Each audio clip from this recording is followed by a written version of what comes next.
Segment is sponsored by Resilient Utah.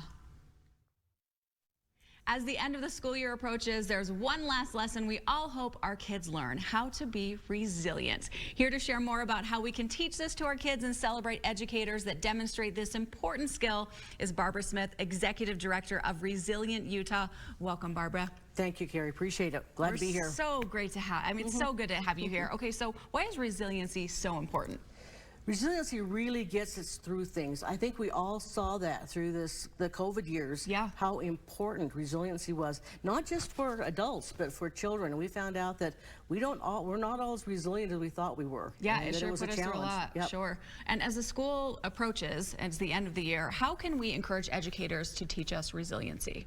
Well, resiliency, we really believe it, for one thing, it can be taught. It's not a gene you have, it can be taught.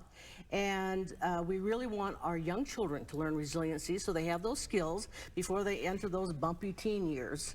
And one way to teach it, there's several. We have up on our website, you can go in, there's 10 protective shields that are 10 skills you can teach your children, and 10 skills that teachers can teach children. It's things like patience. That there are different ways to solve a problem. And teachers work on those kind of things all the time, but they don't always wrap it around their resiliency. Sure. That's what they're teaching, yes. And so there's, but to teach your children, there's different ways to solve problems, to be creative, to be patient. You don't have to get the best thing right now, and also to reward children for the effort they're putting in. Yeah. And sometimes we're always looking for the A, or getting the part in the play, or getting on the team. But all the work that went into getting there, you need to let your children know how important that work is, because then they feel good about what they did, not what they maybe did or didn't accomplish at the end. Oh, that's a really good point, Barbara. Yeah, okay, and May is Resilient Utah Month. Tell us about some of the activities that are planned. This is exciting. It is exciting. The whole month is Resilient Utah Month, and we have some fun things. We've got a game going on with the bees. Next week we have, we're hoping that schools will include resiliency in the final activities of the year, kind of remind their students what they've learned during the year and send them off for the summer, remembering some of those things.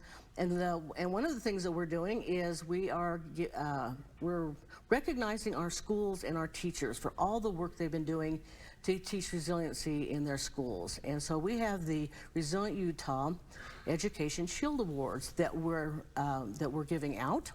And we're taking nominations. In fact, today is the last day that you can turn in nominations for a teacher or an administrator or your school, your parent organization, even your wellness educator like your counselor or your school nurse who's really done some things around resilience. Sure, and it's so important to recognize these leaders, and we can just go to the website to nominate someone. Today's the last day. Yes, resilientutah.org, and there's a button right there to nominate your favorite educator that you really feel like has done some things around resiliency in your school. Definitely. And we really want to recognize them. Yes, they deserve that. And if we want more information, Barbara, where can we go? We can go to resilientutah.org. You can find out about the nominations. We also have a Resilient Building Toolkit on that website where you can go in, and there's fun songs and ideas on how to build resiliency. We hope to encourage all parents to go to the website and look at the toolkit. Absolutely, right there at resilientutah.org. Barbara, great to see you. Thanks for joining us today. Thank you, Gary. Appreciate it.